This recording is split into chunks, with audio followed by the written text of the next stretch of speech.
Hello, welcome back to another Pioneer live paper game. My name is John, and today I am with Dave Jones to commentate on, I don't know, two fairly good decks. One's Greasefang, the other one is Rakdos Control with blue, Yeah, I I think we think. gotta give that Grixis, John. Let's be fair. Once you had a bit of blue, we're out of the Rakdos bull. We're there in All right. and yes, Grixis mid range. Obviously, I'm here as the Absent Greasefang player and trying to give some insight on that side. But yeah, we've seen some lists. How are you feeling, John? I I don't know exactly how this match would go out. Now, normally Greasefang decks they rely on this combo. This particular deck that he's up against is more of a Nicol Bolas love letter. If we were to ever describe a deck in any way, where the player just wants to be able to resolve Nicol Bolas, give him his one last hurrah before the new set comes in, and maybe makes him kinda worse. But I argue some things might make him better. Yeah, But we'll have a look. like a super strong card, right? Nicol Bolas of Avenger, really like holds a good mid-range level. You flip this and you've got every activated ability you could ever want, and Mm. a bit under like I think it's a classic. We've seen Mardu Greasefang, for example, over the last few weeks, and it's like, well, why don't you just play Abzan? And maybe Grixis has got a similar feel, a little bit too crafty, a little bit too cheeky. But let's see how it plays out. The Greasefang player here on turn one, just going for a traversal overworld. Grabbing a basic, interesting usage. This card's obviously absolute bit of gas when you are playing it sort of on turn three, turn four with a full graveyard. Mm. You also helps you not miss your land drops as well. So, Yeah. yeah, okay, off we go with it. A bit of deck thinning to guarantee sort of more favorable mills, right? Yeah, it's one of those I don't hate it moments, right? It's a I don't hate it. Um, you want to do it. You'd rather do it to actually go and grab the combo piece itself, though. Mm. And it does sort of help. Like I said, it thins the deck, but it also feeds into Delirium, which activates the other mode, right? Yeah, absolutely. It's become more of a impactful piece. We're seeing the Thoughtseize. That's painful to look at. Oh, There is two grease fangs, but there's no vehicle. The correct get rid of here is going to be Grizzle Salvage because that's yeah, the card that's going to actually turbo you into the turn three combo. A lot of players get afraid though and just get rid of Grease Fang. yeah, So so yeah, they've made the right choice. That's a good call. That's like a really like good level call there because people will just get rid of Grease Fang, but then you'll just Grizzle Salvage, get the vehicle, play turn three, get it. mm. So yeah, well done there from the Grixis player. Yeah. And I think, like I said, there's also two. There are just two Grease Fangs in hand, and the Grease Fang player is kind of relying, as of right now, on Rafine's informant of sort of top decking the card. Oh, but he top decks another mill card effect. Interesting. Yeah, with a Bloom command, the usual thing you're doing with this deck is you're milling three and you drain one, gain, or drain two, gain two. Can see a Mm. bit of a whiff there for vehicle perspective. We've had a Liliana and a Rafine's informant go to the bin. So game plan stalled. This is usually that little window where Grixis can set up, can keep that kill spell live, so that if we do see Greasefang come down and it's impactful, it can be destroyed before we go to combat. But unfortunately, it doesn't look like the Grixis player has the appropriate mana. If it is trying to keep up Fatal Push does not deal with the Grease Fang at the moment. But with no Hmm. vehicles in the grave, I guess the Grixis player is sort of is reading this correctly, where it's up to the Grease Fang player to find a combo, and until that point, the game plan is sort of there for the Grixis player, right? There is a Nicol Bolas the Ravager in this deck. Hmm. And this player, like I said, it's his love letter to this card. He loves the card. He kind of wanted to see it in the new set. Didn't get turned to Phyrexia, thankfully. Yep. But I don't know. It's kind of a weird place because I'm aware that he only has blue to play just this card. A lot of it Right. is removable or generic. Like it's more or less Rakdos. Okay, so we're not seeing like hostage taker or anything like that. We are just seeing we're just seeing it to be leading into Nicobolas. Mm. And this is a play from the Greasefang player in this vision, which I think is very good. It's a 3 mana 4/3 body at the end of the day, right? Mm-hmm. The Grixis player hasn't really added to the board. Well, I Oh, spoke too Shouldred soon. though. Shouldred's Yeah, here. and I spoke too soon. But assuming the Children wasn't there, oh, there's a lot of weird hand and jerking movements. But with assuming the Children wasn't there, the Greasefang is just a solid attacking body Okay, yeah. as well, and the Seeker's Chariot as well, just to promote the board state. And this is the other side of Greasefang that a lot of people forget. A lot of people think I got to deal with the combo, but when they're not playing the combo and just playing this tempo or more sort of mid-rangey game, the Greasefang deck is very capable of going into a mid-range style gameplay. Yeah, like you can't knock Ezekiel's Chariot on 4. It's it's in a lot of other top level decks at the moment that is a strong outcome. Mm. But if this shoulder hangs around, this becomes a little bit tricky because at the moment we're in kill range for the combo. There was no Rafine's Informant in hand, hence why the Ezekiel's Chariot was played from hand. What card we got there? I'm not gonna lie, I have no idea, but I know that has protection from white. Oh, Suddenly relevant. that's the dragon, which is pro, right? We'll have to look at that. We'll stick it up on. We'll get it stuck up on the screen. But an additional feature behind this deck is that lean into Dragon Tribal, which, Mm. looking at some of the things on March of the Machines, we covered it in our Spider episodes, which you can also see on this channel. There is a definite possibility that Gruul Dragons becomes a card, A deck, a yeah. deck, a deck. A deck. I mean, Ghoul Dragons, the card, might be exciting for some people Yeah, for sure, yeah. in a single card. But there are some possibilities for a dragon-esque deck. Maybe not in Pioneer, more likely in Standard. But this pro-white dragon is interesting. So the Greasefang's crashing in. Or not crashing in, it's crewing the chariot, and then the chariot is crashing in. So one thing of note, it's kind of walking into a Shouldred here, but the Greasefang player doesn't care because he's got to get it back with Greasefang. Yeah, So this is just it's only taken 2, this Ezekiel's Chariot, yeah, because you think although like you're gonna get hit for 4, you're gonna gain 2 on upkeep. So yeah. and the value you give back to the Greasefang player with this going to the graveyard is way too high. So you need to let this stay alive. I guess there's a real hope for some kind of a board wipe to come out, or some kind of board wrath in some shape or form. Otherwise, this is going to get out of hand with all those kiddies straight across the dance floor, and then taking our life total down little by little. And again, this is what I mean by sort of the mid-rangey play that this Greasefang player can sort of establish all of a sudden, right? Like, forget the combo now, right? You have just a valuable board. A Seeker's Chariot will go to the bin. It just feeds the Greasefang strategy.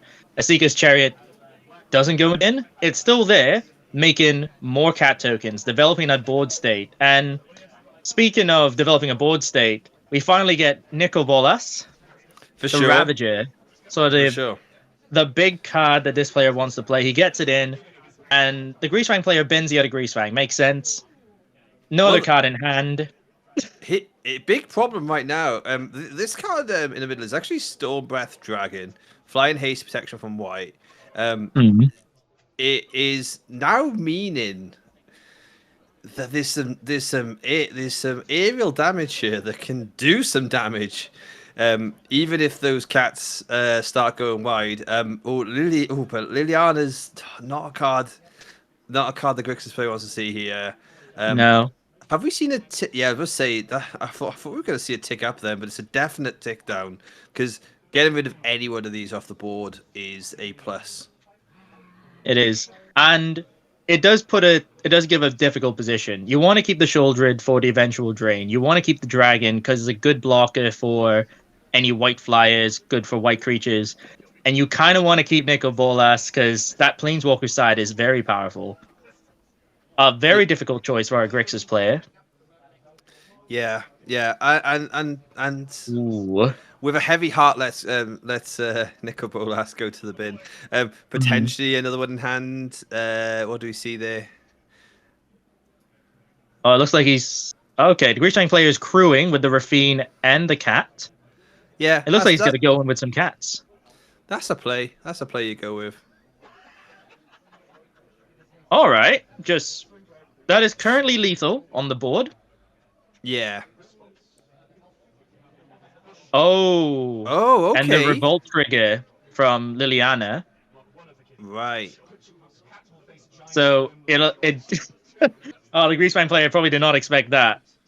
So the pro Yeah, white absolutely. dragon protecting the blocking the white creature makes sense, and you know, Sholdred just getting a bit of the action. They take two ultimately, but they've completely switched what I thought would be a dominating board state.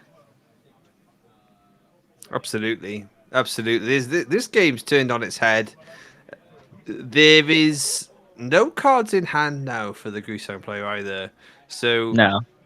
they're gonna have to build the combo back up. Although this was a traverse, so actually I say that traverse is now gonna probably go and get Greasefang.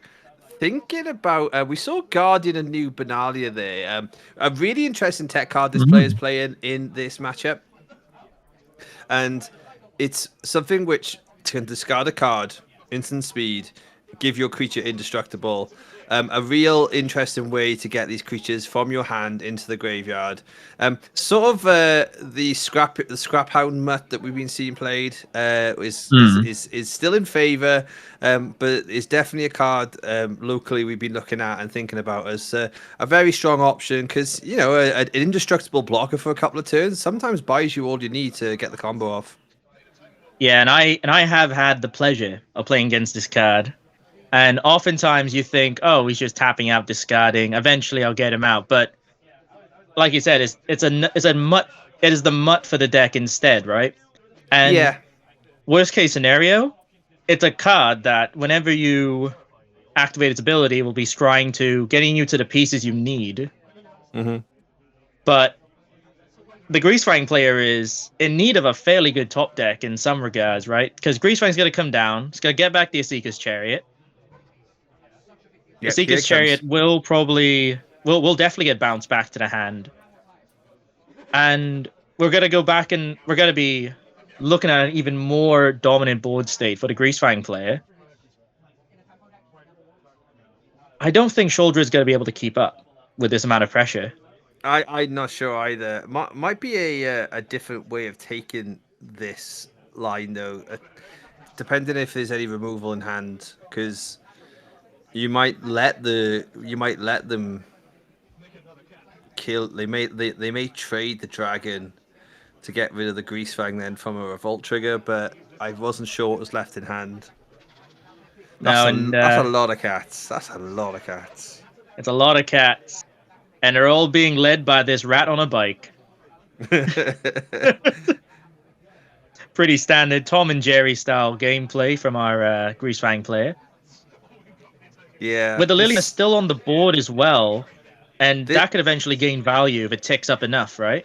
yeah, this Lily is a constant engine for the Greasefang. So almost like as if we can see the Greasefang like hiding it, crude and hidden in the top left hand side of their mat. You don't put Greasefang in harm's way at all because you No. are just looping over and over and over and over here. Um, Yeah. you feel good. And it is very much a dominant display and a end of turn memory deluge from the Grixis player. Okay, let's see. Okay, Nico, fail push. Fatal push. There's a lot of sort of one for one removal, but this Grixis deck could really do with a board wipe. Like a languish, meat hook massacre, something like something at the round about the 4 or 5 drop level that helps it because it looks an interesting game plan.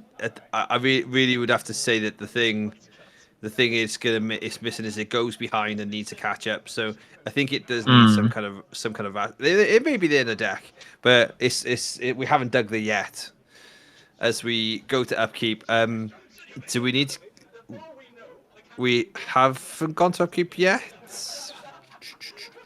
Maybe, Uh, possibly. And another thing to make note of the dragon on the board, it does have monstrous, yes.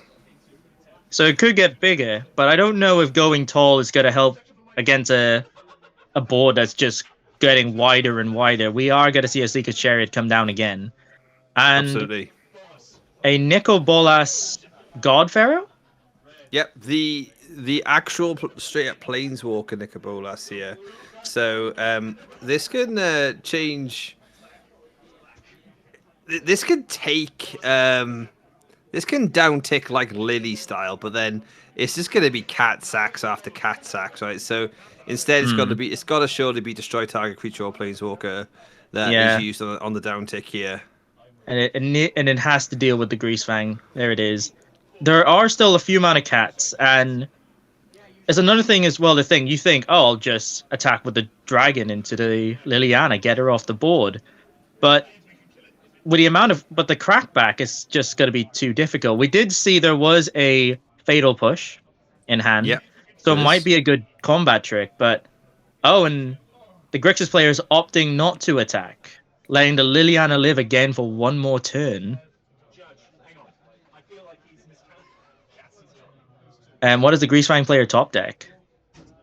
Fixing his mana. Have a look at the What card. that? Oh, Oh oh, and a no, Seeker's it's a tower. Chariot off the top.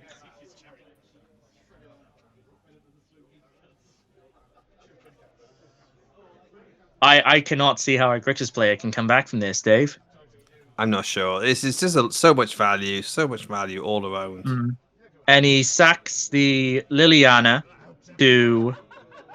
Okay, that's strange. And he sacks the Liliana to force the Grixis player to sack another creature, and then, yep, that's good enough.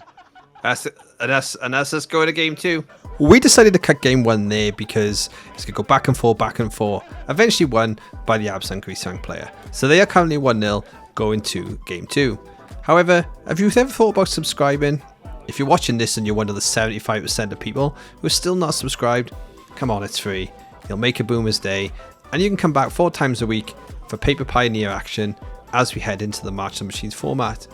We're also going to try and mix it up a bit, some vlogs and some arena and stuff. You won't want to miss it. Anyway, without further ado, it's time to go back into the action. So we're back here on game two. A little bit of coverage shortage there in game one. But John, do you want to let us know how it ended? Well, so what ended up happening? You saw that the Liliana ticked down in order to force the Grixis player to sack a creature.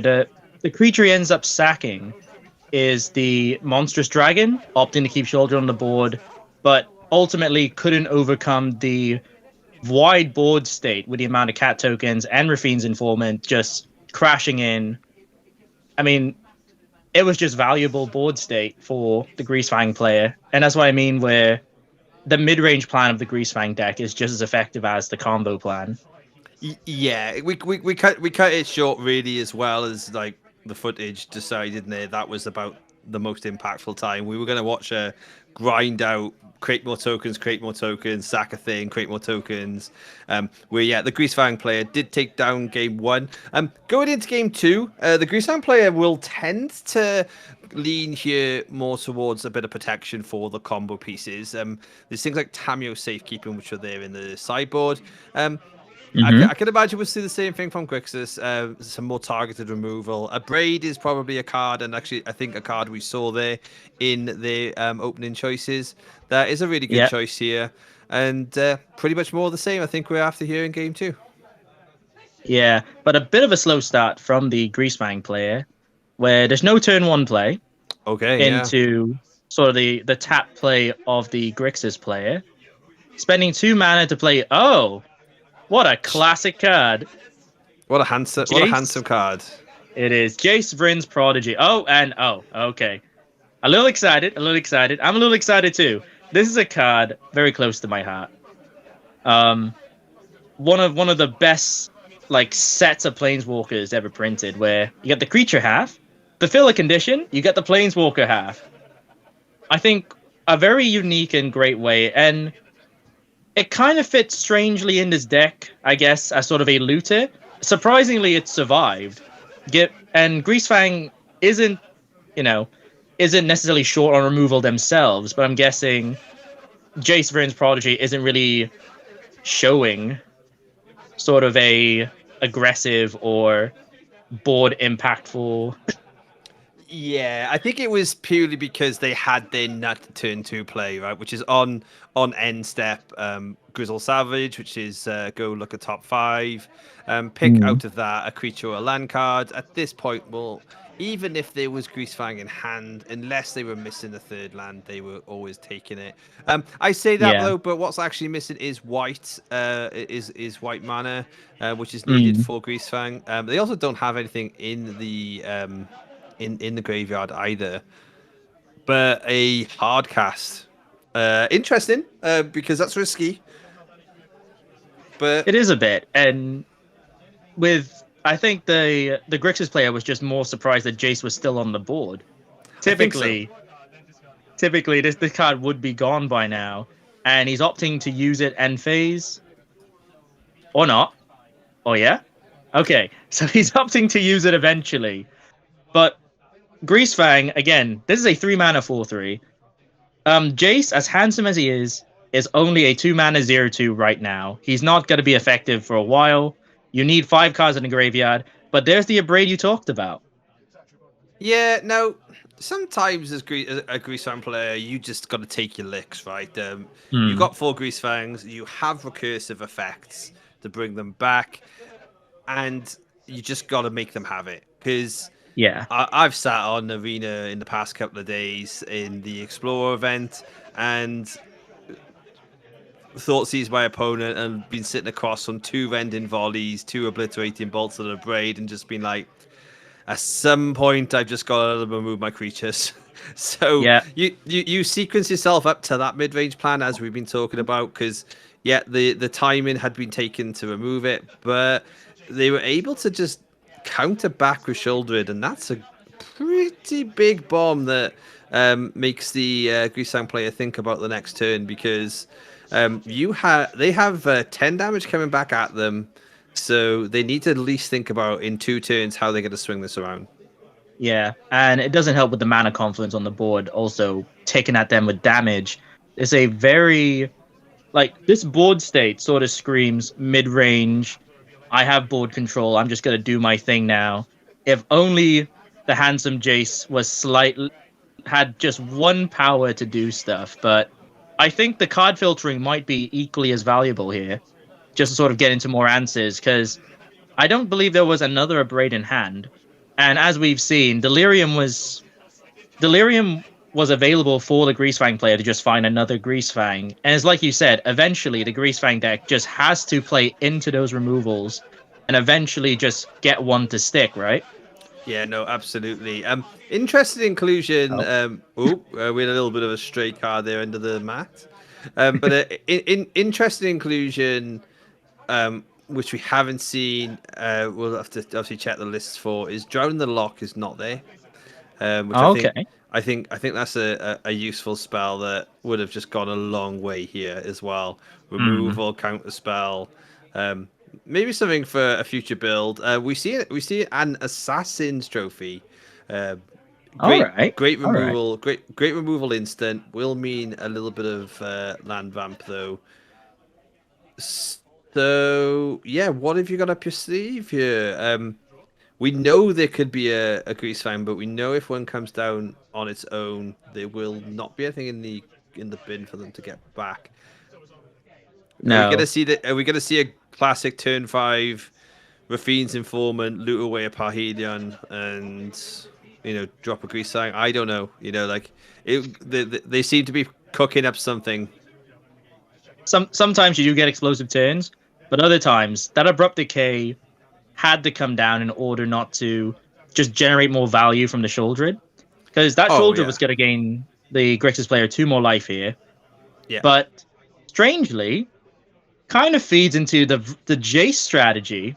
where it's just filling up the graveyard. I believe Jace is just one card away from flipping now. Absolutely. Absolutely. And he can do it this turn to sort of reap the full benefits of Jace right now. He could wait, but I don't think there's any other cards in his hand. And once again, we see that protection from White Dragon in hand. Would he play And that instead? where do you stand on neatness of graveyards versus information reveal? You know, the Gustav player's got a very neat graveyard here, which they keep having to go back to check. What would you prefer to see, a neat graveyard or graveyard with as fullness of information as possible? I believe it depends entirely on sort of what you want your graveyard for. In this case, it's important for the Grixis player with Jace on the board. Oh, they're holding hands. Okay, Okay. okay, that A was little interesting. romance. Okay, okay. Little romance on the It's in, dance floor. a little bit, yeah.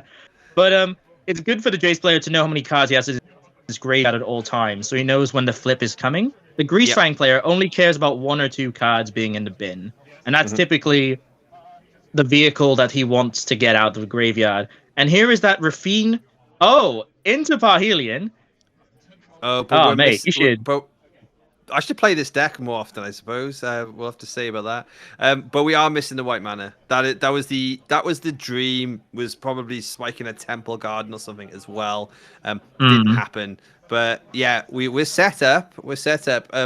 What are we seeing? We're seeing a memory deluge. I think that's a blood crypt. He's doing it to flip the Jace. Yeah. So that was a discard to Fable, right? No, this was a discard to Jace to flip him. Oh, okay, I see. Because this was at the end of the Greasefang player's turn. This is now the beginning of the Grixis player's turn. Okay, yeah, fair. And on the Grixis side, we got a unique Goblin token. Pretty funky. Pretty funky. I think I need to be in touch with the artist because I am short some Goblin tokens, and that is a very well designed one.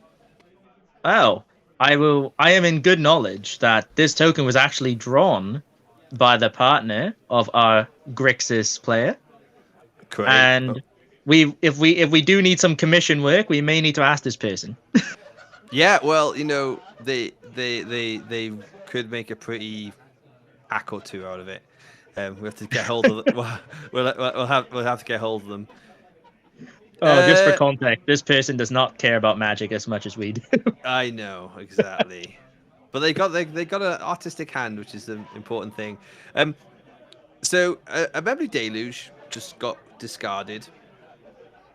Fair enough, I suppose. If you have good targets in hand. Oh, graveyard trespasser. That is a good hit. That is a very good hit.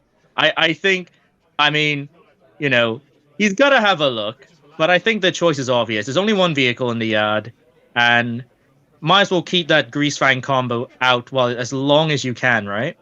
Yeah, no, absolutely. You hit the vehicles all day, and you don't worry about the lack of one life gain life. It's not significant here. I think you swing with this Goblin token because you're actually fine with the trade, right? Well, I believe. We're forgetting something about. Oh, here's some more interesting art. This is the day art. Oh, right. This person is really good. But so what's the Grixis player done here? Is that the Jace pluses to reduce the power of the Rafine's informant? I see. Got you. So it is no longer a trade, but rather a chump if the Greasefang player chose to block. And we see a helpful hand tossing in a treasure token. Yep. And an end of turn Grizzly Salvage. Okay, this could. Oh, there it is. This could be. Oh my word! This Greasefang deck doesn't miss. Yeah, it really can sometimes, right? And they can take the Boseiju and then have a way to remove the Fable. And that Boseiju serves multiple functions right now. It can deal with the Kiki side if he allows it to flip. It could also just be that extra land drop that Greasefang player needs to play out his turn.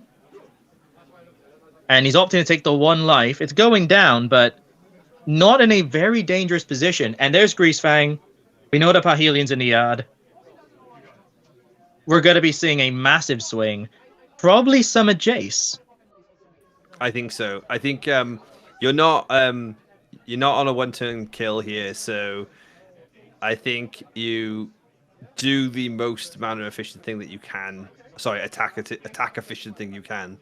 Get Mm. rid of Jace. Takes him to the face. They're offering up the trade with the Rafines, which is smart because you know there was always going to be the trespasser, going after the graveyard time and time again. Uh, I don't think it's a trade necessarily, because that Rafine's informant was still weakened by oh, the of course it Jace's plus was. one. Yeah. Okay. Okay. I I believe it might have been a faux pas, a possible faux pas Possible. from, Yeah. Possible. but that Beseiju coming in, destroying the enchantment, and it is reduced because Greasefang is indeed a legendary creature. Yep. I mean, what is more legendary than a rat that can lead cats to victory, right? On a bike. Yeah. In a On a futurist bike. And in a now we futuristic got landscape. yeah, and now we got some rats riding a giant airship saying to the angels, "Come with me. I can take you places." Yeah. The And Barhelion is ready to rock. Importantly, though, needs to be rediscarded. In a strange way, this is actually better for the Greasefang player with Trespasser out than it is in your hand because you can mm, kind of protect it until it becomes your turn, and then you can loot it away somehow. This is why yeah. the Guardian of New Benalia, which we spoke about, is such a strong card for this strategy. Mm. I like it. I like to see it played. I think it's better than the Mutt personally, but the popular line has been the Mutt so far. I believe the mutt does have the advantage of being easier to cast with different mana colors, and True. I think that sort of leads more into its playability. Yes, to get it back, you need red mana, but that's where mana confluence comes in normally, right? Yeah, absolutely, absolutely. Although we may see a change in the new set with Venom the World Breaker, or Realm Breaker, World Realm Breaker. That Mm. card is going to allow you to tap your lands for any color. So um, the fixing is not necessarily as brutal, and there is a braid. Oh, and look at look at the additional removal we do have in hand. That Mm. And that is this abrade was actually cast from the graveyard through the Jace Planeswalker. okay. So very impactful then, Jace, this time. Mm. And the Greasefang player just allowing this Goblin token to get through, despite being able to actually block it profitably. Yeah, interested because maybe they were just scared of a second abrade, and Mm. but they get in Dreadborn. You'd often say you want a better target because of the value and how great that spell is. But yeah, in this Yeah. case, you just want to get those angels off the field, and yeah, to clear a Oh. clear a path for your dragon. Oh my goodness. Well, the Parhelion's back in the bin, and this Ye- is after the combat phase, so our Grixis player cannot. Oh, No, it's not the yet. It's not yet. No, no, it is. It is. It is after combat. yeah, it is second main phase, unfortunately. And oh, the dice has come in. Looks like our players here have gone to turns. Right. Okay. So just a further indicator for those watching at home why we kept game went a little bit short. We had quite a lengthy game here going into game two. Hmm. At this point, the Grixis player is playing for the draw, Yeah, it looks like and that. I mean, this angel just trades with a nickel bolas, right? Unless the Grixis player really wants to flip it. Well, as it currently stands, it was 1-0 to the Abzan player, the Grisan player. So you Yeah. should probably thinking of, although like potentially risky, you should probably be thinking about what is your line to win Mm. when you come to this point, and if that means you have to, take the damage, go down to three. I think that was probably the way, but there is sometimes, like you say, just more greater honor in a 1-0 loss than there is a 2-0 loss if you could avoid it. And it's good Mhm. practice for bigger tournaments, right? That will sometimes have an impact. We've seen in the DreamHack tournament on the weekend the level of draws that were in Mm. play because of the amount of mono white control.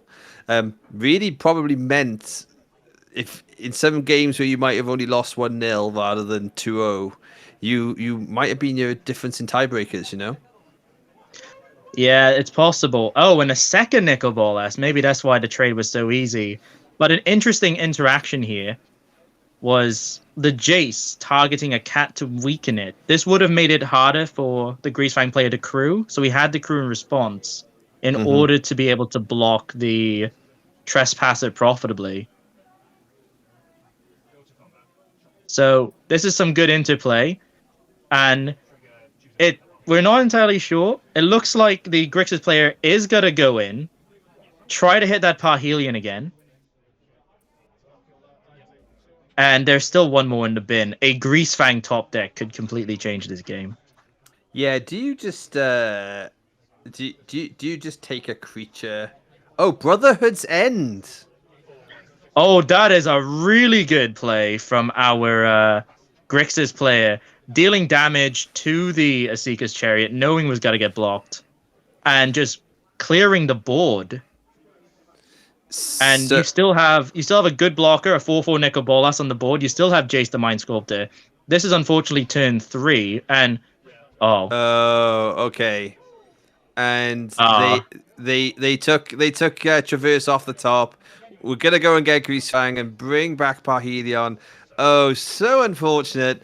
You know, if that was one last ride for Nico Bolas, I think they did themselves proud.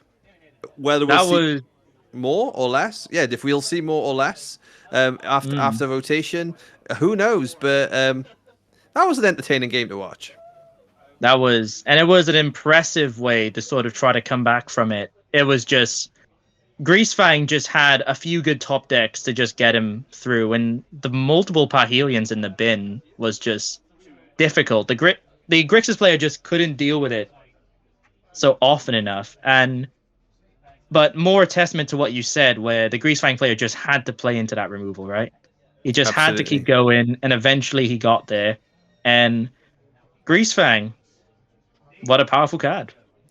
Absolutely, and I think taking this matchup in case is that our card of the match for this match? Just Greasefang. You can't dress it up any different. Greasefang is having a massive impact on the meta, a massive impact on the combo decks that we're seeing. And if you want to watch more, take a look at the video that's in the link in the description. Yeah, Okay, and yeah, pretty thank you very cool. much, everyone, and we'll see you.